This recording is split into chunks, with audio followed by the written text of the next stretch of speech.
Good morning बच्चों। यह आज की वर्कशीट विषय है विज्ञान और कार्यपत्र नंबर 16। वर्कशीट नंबर 16 है। तिथि है 25 नवंबर, कक्षा 8। यहाँ पे सब अपना नाम लिखेंगे और यहाँ पे सब्जेक्ट टीचर का नाम लिखेंगे। तो जो हमारा चैप्टर चल रहा है वो धातु और अधातु, उसके बारे में हम काफ़ी पढ़ चुके हैं। आज हम पढ़ेंगे कि धातु और अधातु दोनों में अंतर क्या होता है, मेन अंतर क्या होता है, कैसे उनको हम पहचान सकते हैं कि ये धातु है अधातु है। तो हम भौतिक गुणों की चर्चा करेंगे आज।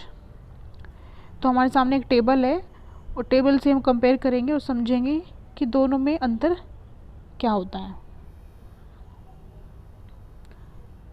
यहाँ पे देखिए, यहाँ पे सबसे लेफ्ट में लिखा हुआ है गुण, या नीचे धातु के बारे में लिखा हुआ है, इधर अधातु के बारे में लिखा हुआ है। जो पहला गुण है वो है दिखावट, कि दिखने में धातु कैसे होता है अधातु कैसे होता है। सबसे पहले धातु जो होते हैं वो चमकीले और चमकदार होते हैं, जैसे गोल्ड, सोना कैसे होते हैं, चमकदार होते हैं।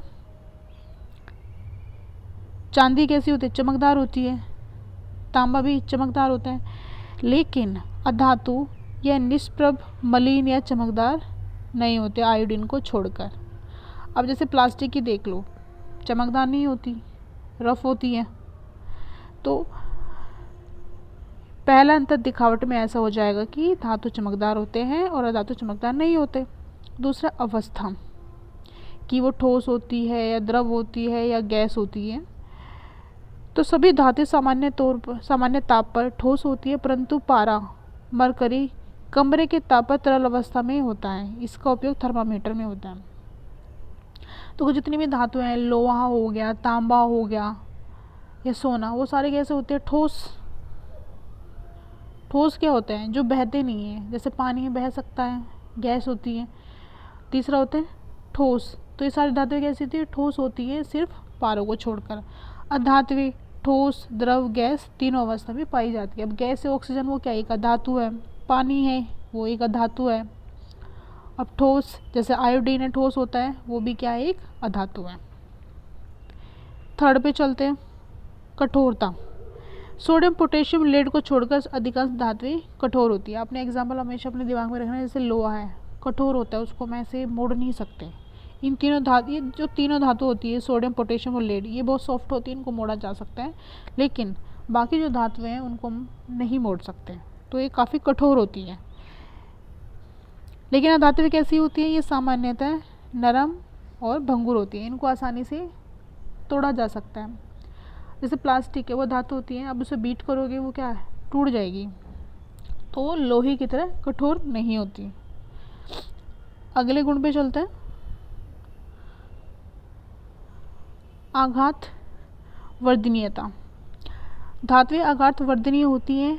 आघात वर्धनीय का मतलब ये होता है कि किसी चीज़ को पीट के, हम उसको पीटे, हथौड़े से पीटे, वो फैल जाती है। पीट के शीट के रूप में परिवर्तित किया जा सकता है। इसको देखिए, सबसे अच्छा एग्जाम्पल है एल्यूमिनियम फॉयल, जो आप स्कूल में लेके आते हो ना, लंच पैक करके लाते हो, रोटी जिसमें पैक करके लाते हो, वो होते हैं एल्यूमिनियम फॉयल। तो वो एक शीट होती है। तो धातुएं जो होती हैं उनको पीट पीट के शीट के रूप में कन्वर्ट किया जा सकता है। लेकिन धातुएं कैसी होती है, वो टूट जाती हैं, या नरम होने के कारण चोट लगने पर टूटकर बिखर जाती हैं, अतः ये आघात वर्धनीय होती हैं। जैसे कोयल, यहाँ पे एग्जाम्पल लिया कोयला। अब कोयला है, उसको हम सोचें कि इसको हम शीट बनाते हैं तोड़ के हथौड़ी से, आज जैसे ही उस पर हथौड़ी मारोगे वो क्या होगा, टूट जाएगा। तो उसको हम शीट के रूप में परिवर्तित नहीं कर सकते। तो जो धातुएं होती है वो आघात वर्धनीय होती हैं और अधातुएं आघात वर्धनीय नहीं होती। अगले गुण पे चलते हैं, तन्यता। खींचकर तारों में परिवर्तित करना। सामान्यतः सभी धातुएं तन्य होती है। आपने देखा घर में जो तार होते हैं तांबे के होते हैं, तो तांबा क्या है, तांबे के होते हैं।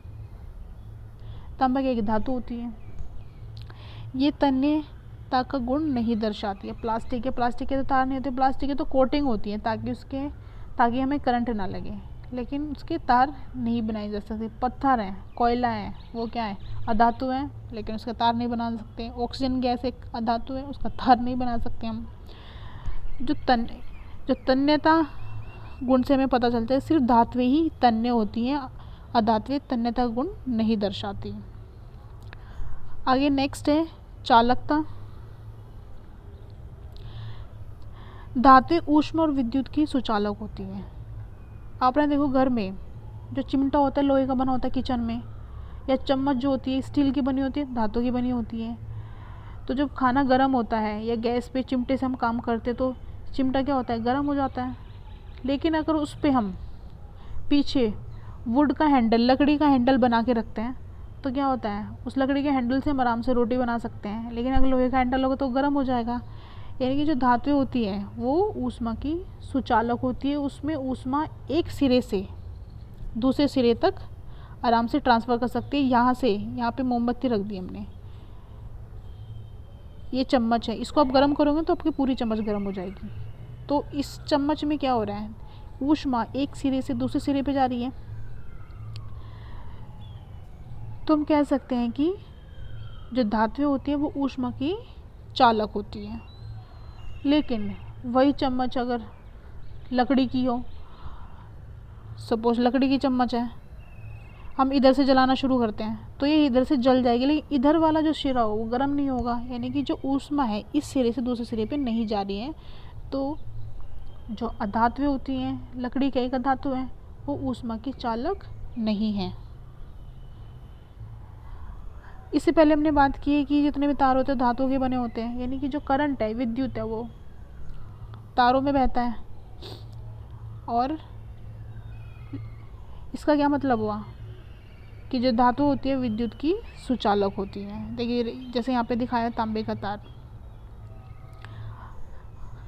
लेकिन जो अधातु होती है वो विद्युत की कुचालक होती है। नेक्स्ट है ध्वनिक। आपने देखो स्कूल में घंटियाँ या मंदिर में घंटियाँ वो लोहे की बनी होती है, तांबे की बनी होती है, पीतल की बनी होती है। तो उन्हीं से आवाज़ आती है। अगर वहाँ पे लकड़ी की घंटी लगा दी जाए तो आवाज़ नहीं आएगी। तो जो धातुएं होती है वो ध्वनिक होती है, जिसकी वजह से उन्हें घंटियाँ बनाई जाती हैं। लेकिन जो अधातु होती है वो ध्वनिक नहीं होती। अब उदाहरण देख लेते हैं। लोहा, सोना, copper, aluminium, magnesium, silver, sodium, calcium, ये सारे क्या होती है, धातुएं हैं। ये धातु के एग्जाम्पल है। Carbon, oxygen, nitrogen, chlorine, sulphur, iodine, ये सारे क्या हैं, अधातुएं हैं। अब हम क्वेश्चन देख लेते हैं।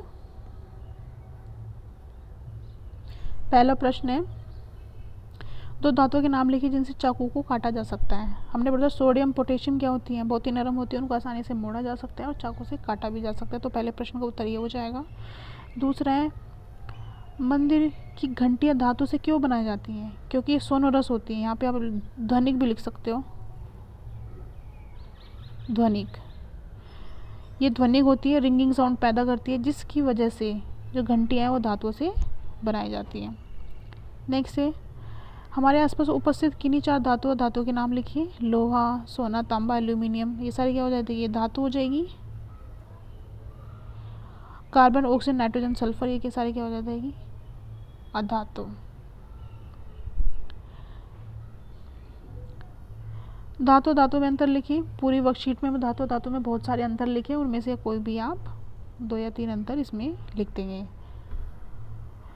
एक ऐसी धातु का नाम बताए जो कमरे की तापीय द्रव अवस्था में होती है। ये हमने डिस्कस किया था कि जो पारा होती है सिर्फ वही एक ऐसी धातु है जो द्रव अवस्था में पाई जाती है। बाकी उसके अलावा जितनी भी धातुएं होती हैं वो ठोस अवस्था में पाई जाती है। तो इसका उत्तर आप लिख देंगे पारा।